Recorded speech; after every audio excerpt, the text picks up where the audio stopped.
back to this channel पढ़ाकू लोग। My name is CS Payal Popli and हम पढ़ रहे थे क्लास 12th का बिजनेस स्टडीज का NCERT बुक। इसमें हमने 8 चैप्टर्स ऑलरेडी फिनिश कर लिए हैं। फिलहाल हमारा चल रहा है चैप्टर नंबर 9 जो कि है फाइनेंशियल मैनेजमेंट। आई होप आप सभी ने प्रीवियस चैप्टर्स की वीडियोस देख ली होंगी। नहीं देखी हैं तो किस बात का इंतजार कर रहे हैं आप? प्लेलिस्ट का लिंक लिखा हुआ है डिस्क्रिप्शन बॉक्स में, फटाफट वहां पे जाओ और देख डालो सारी वीडियोस। 12th क्लास का बिजनेस स्टडीज का पूरा सिलेबस मैं इस चैनल पे पढ़ाने वाली हूँ, सो कोशिश करना कोई भी वीडियो स्किप ना हो। अब बात करते हैं कि आज इस वीडियो में हम क्या पढ़ने वाले हैं। प्रीवियस वीडियो में हमने बात की कि फाइनेंशियल मैनेजमेंट और बिजनेस फाइनेंस क्या होते हैं। आज इस वीडियो में हम जानेंगे कि फाइनेंशियल मैनेजमेंट के ऑब्जेक्टिव क्या होते हैं और इसकी इंपॉर्टेंस क्या होती है। सो टोटल 2 टॉपिक्स कवर होने वाले हैं इस वीडियो में। पूरी वीडियो को एंड तक देखिएगा, हर एक कॉन्सेप्ट को अच्छे से समझिएगा। चलिए शुरू करते हैं।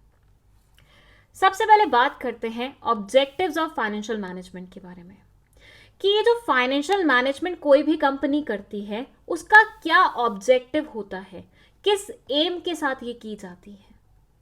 तो इसका सिंपल सा आंसर है, फाइनेंशियल मैनेजमेंट इसलिए किया जाता है ताकि हम शेयर होल्डर्स की वेल्थ को इंक्रीज कर सकें। बात खत्म। लेकिन बात समझ में कितनी आई? बात को अच्छी तरीके से समझने के लिए 2 क्वेश्चन राइज होते हैं यहाँ पे। पहला क्वेश्चन ये कि कौन होते हैं ये शेयर होल्डर्स जिनकी वेल्थ इंक्रीज करने के बारे में हम सोच रहे हैं। ऐसा ये क्या करते हैं कंपनी के लिए जो कंपनी अलग से इनके लिए एफर्ट्स लगा के, टाइम लगा के, रिसोर्सेज लगा के एक अलग से मैनेजमेंट कर रही है। तो एक ये क्वेश्चन है जिसका आंसर हमें चाहिए, और दूसरा क्वेश्चन ये होगा कि इनकी वेल्थ इंक्रीज होगी कैसे। ये भी तो जानना जरूरी है ना। तो पहले क्वेश्चन को देखते हैं। आई होप ज्यादातर स्टूडेंट्स को पता ही होगा कि शेयर होल्डर्स कौन होते हैं। शेयर होल्डर्स बेसिकली वो लोग होते हैं जो कंपनी को पैसे देते हैं, जो कंपनी को फंड्स देते हैं, जो कंपनी को अपनी हार्ड अर्न मनी देते हैं, और बदले में कंपनी से क्या लेते हैं? कंपनी से लेते हैं ये शेयर्स, या फिर बोल सकते हैं शेयर होल्डिंग। ये करने से ये बन जाते हैं कंपनी के ओनर्स, या फिर बोल सकते हैं शेयर होल्डर्स, या फिर बोल सकते हैं मेंबर्स। क्या होती है इनकी पावर? इनकी बहुत सारी पावर्स होती हैं। क्यों होती हैं बहुत सारी पावर्स? क्योंकि इन्होंने कंपनी को अपना पैसा दिया है, कंपनी इनके दिए हुए पैसे से चल रही होती है। दैट्स वाई हम बोलते हैं हमने कंपनी को नए ऑनर्स दिए हैं। तो आया समझ में कि शेयर होल्डर्स कौन होते हैं?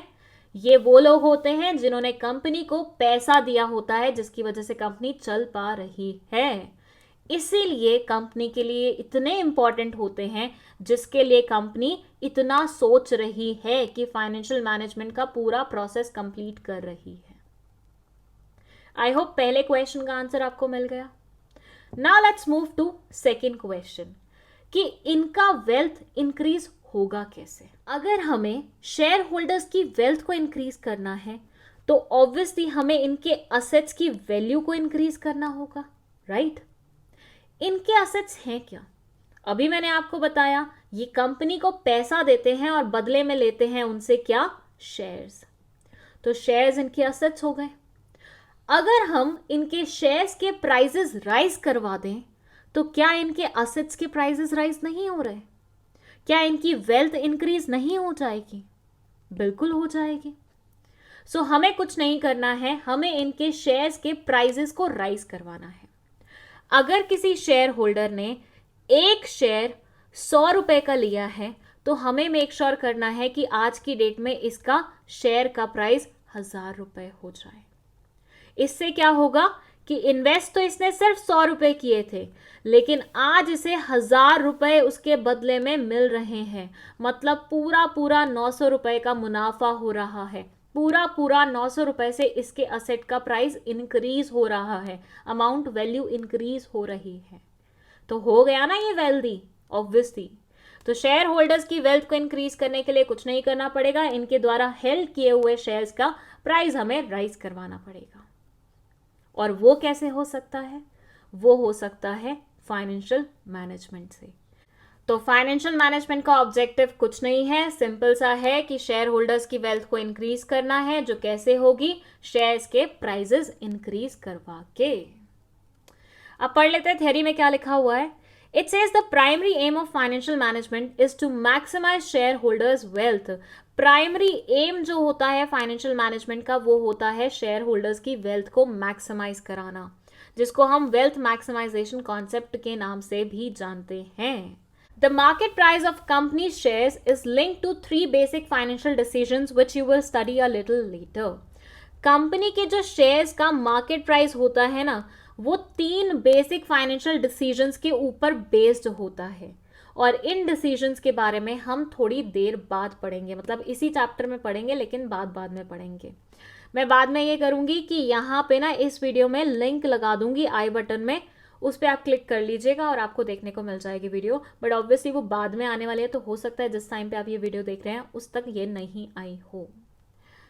Then they say this is because the company's fund belong to the shareholders and the manner in which they are invested and the return earned by them determines their market value and price. It means maximization of market value of equity shares.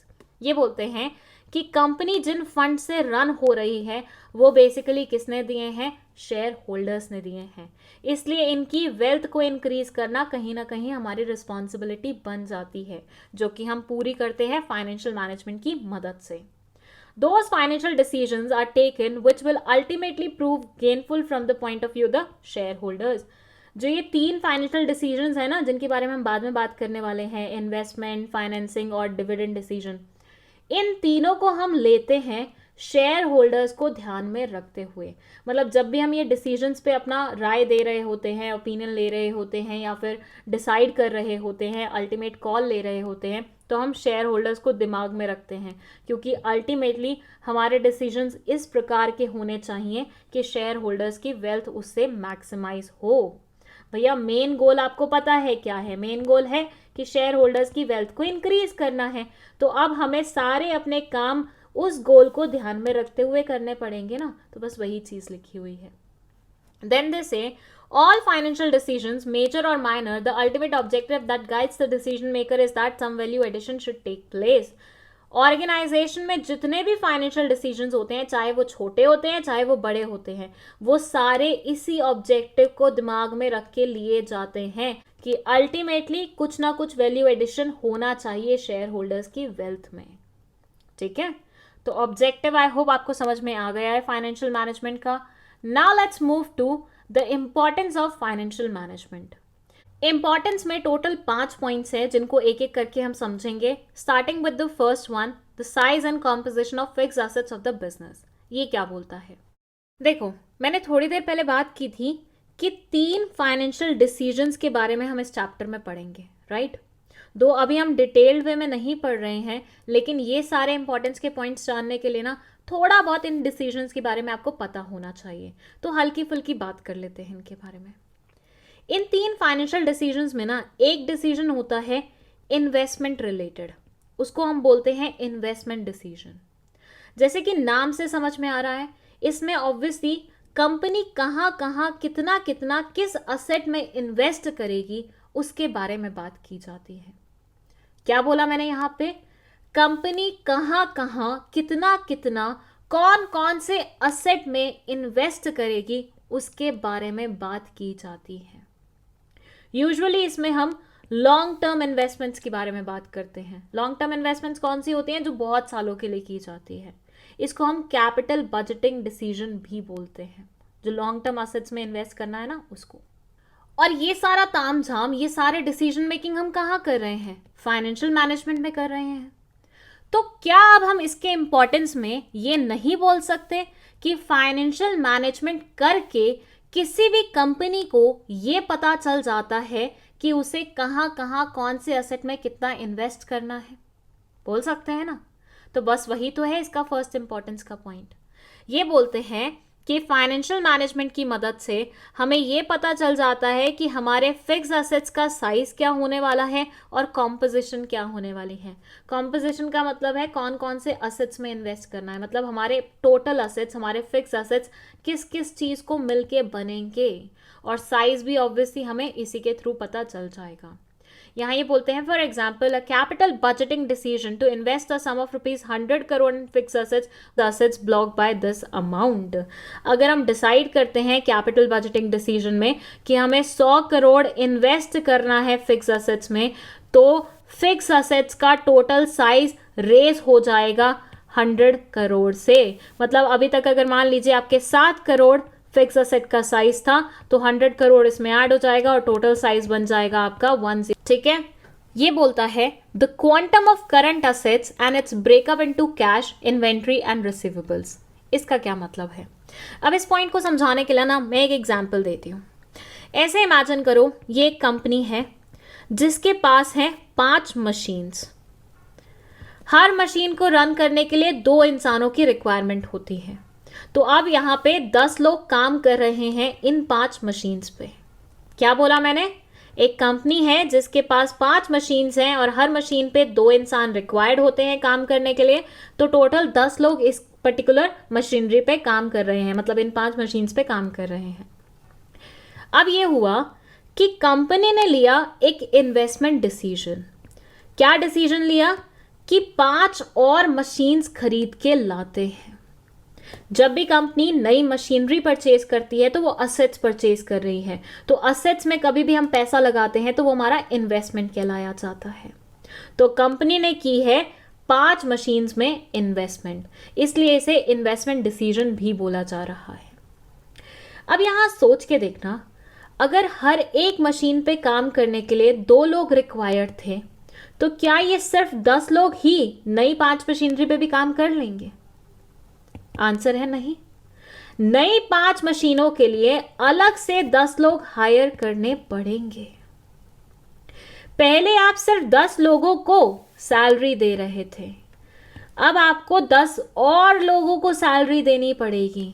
तो total 20 लोगों को salary दे रहे हो आज की date में।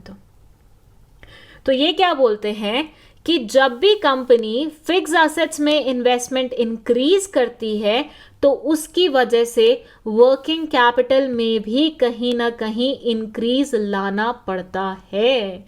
जो पैसा हमारे डे टू डे ऑपरेशंस में खर्च होता है उसे हम वर्किंग कैपिटल का नाम देते हैं। अगर आपको नहीं पता वर्किंग कैपिटल और फिक्स कैपिटल क्या होता है तो उसके रिगार्डिंग एक वीडियो बनी हुई है ऑलरेडी चैनल पे, यहाँ आई बटन में मैं उसे प्लेस कर दूंगी, जाके देख लीजिएगा। ठीक है, ये बोलते हैं with an increase in investment in fixed asset there is commensurate increase in working capital requirement. जैसे ही फिक्स असेट्स की इन्वेस्टमेंट में इंक्रीज होता है वैसे वैसे वर्किंग कैपिटल की रिक्वायरमेंट में भी कहीं ना कहीं इंक्रीज हो जाता है।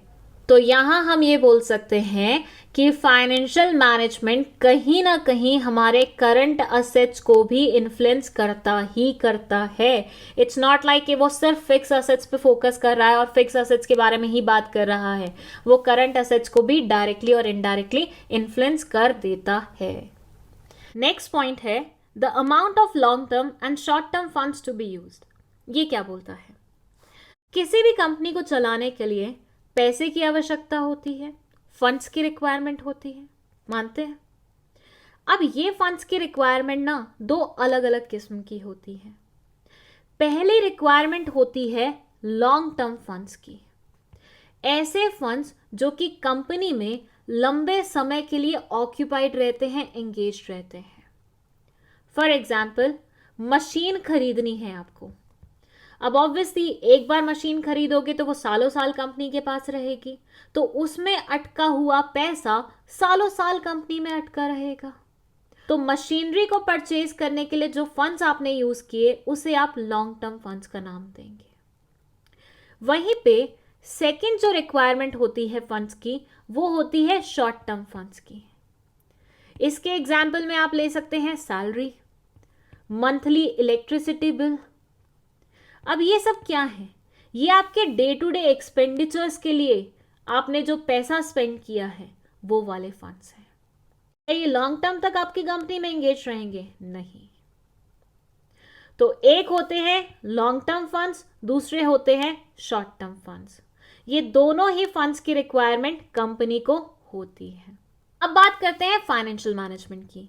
इसका क्या रोल है इन फंड्स में?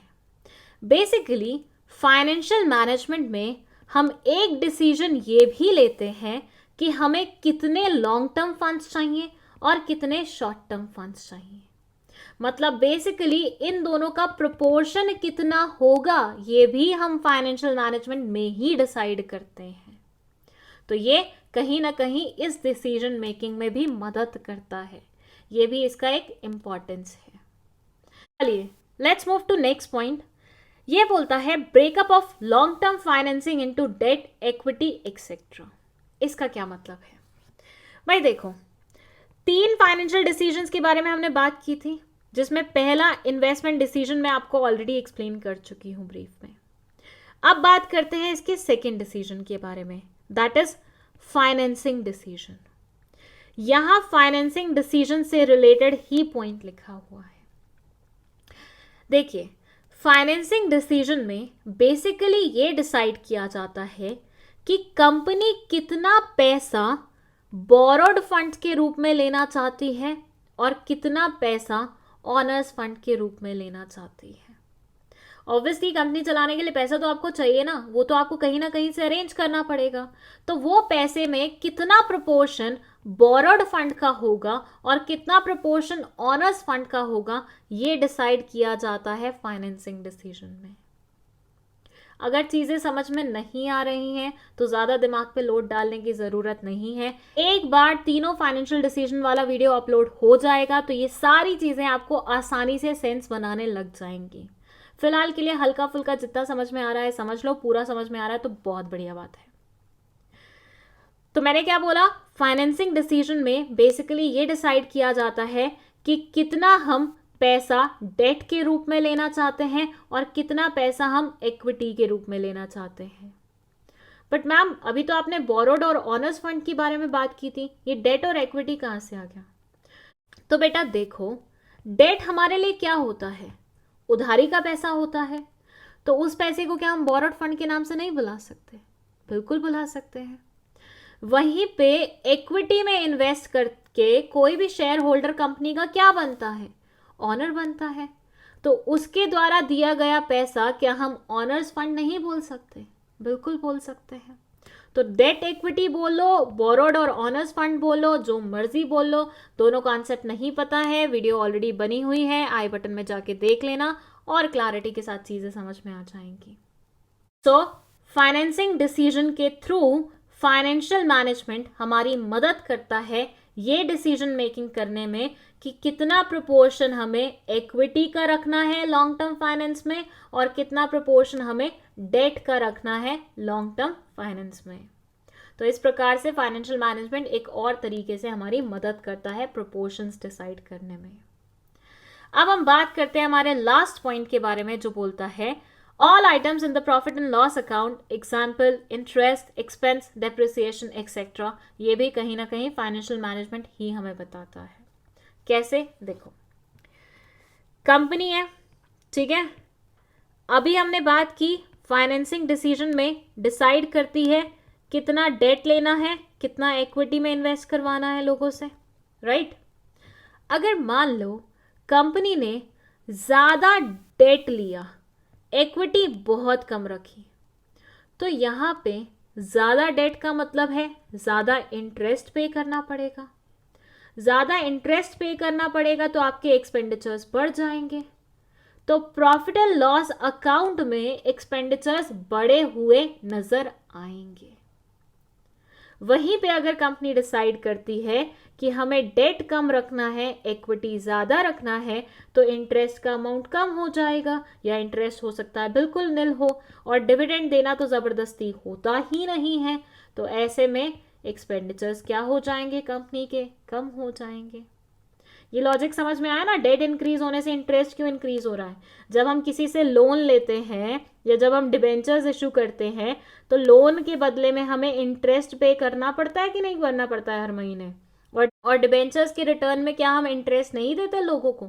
देते हैं ना। तो ये हमारे क्या है? इंटरेस्ट एक्सपेंडिचर्स के रूप में ही देखे जाते हैं। तो मान लीजिए फाइनेंसिंग डिसीजन में अगर हम डेट ज़्यादा ले लेते हैं तो इंटरेस्ट इंक्रीज होके एक्सपेंडिचर्स हमारे इंक्रीज हो जाएंगे, और वहीं पे अगर हम इक्विटी करते हैं तो वाइस वर्सा वाली सिचुएशन आ जाएगी। अगेन फाइनेंशियल मैनेजमेंट में लिए गए एक डिसीजन की वजह से हम कहीं ना कहीं अपने प्रॉफिट एंड लॉस अकाउंट को भी थोड़ा बहुत इन्फ्लुएंस करवा लेते हैं। तो इसका भी आइडिया हमें मिल जाता है फाइनेंशियल मैनेजमेंट के डिसीजंस के थ्रू। तो यहाँ एक और इसकी इंपॉर्टेंस आ जाती है। It says higher amount of debt means higher interest expense in future। अगर हम हाई डेट की तरफ जाएंगे तो हमें कहीं ना कहीं इंटरेस्ट एक्सपेंस भी अपना बढ़ाना पड़ेगा फ्यूचर में। ये बोलते हैं कैपिटल बजटिंग डिसीजन के चलते हुए अगर हम ये डिसाइड करते हैं कि हमें असेट्स इंक्रीज करने हैं तो वो P&L अकाउंट की सारी चीज़ों को ही वर्चुअली इफेक्ट करेंगे। कैसे करेंगे वो आपको तब समझ में आएगा जब वो 3 फाइनेंशियल डिसीजन वाले आप वीडियो देखेंगे, ठीक है। कैपिटल बजटिंग का मीनिंग क्या होता है, कैपिटल बजटिंग क्या होता है, अगर इसको आपको अलग से समझना है तो इसके रिगार्डिंग भी एक वीडियो बनी हुई है चैनल पे, आई बटन में मैं उसे प्लेस कर दूंगी, जाके देख लीजिएगा। और दैट्स इट। आई होप आपको ये पूरी वीडियो बहुत अच्छे तरीके से समझ में आई है। कोई भी डाउट है तो कमेंट सेक्शन में लिख सकते हैं। 3 फाइनेंशियल डिसीजन वाली वीडियो जैसे ही अपलोड होगी तो उसको देखने के बाद आपको और ज़्यादा क्लैरिटी आ जाएगी इस पर्टिकुलर वीडियो में, ठीक है। तो फिलहाल के लिए अगर वीडियो पसंद आई है तो लाइक का बटन दबा दीजिए, इसे अपने दोस्तों के साथ शेयर कर लीजिए और चैनल को सब्सक्राइब करते हुए जाइएगा। 12th क्लास के नोट्स चाहिए तो उसके रिगार्डिंग आप व्हाट्सएप पे इंक्वायरी कर सकते हैं। नोट्स पेड रहने वाले हैं, पहले बता दूं। And that's it. Thank you so much for watching this video.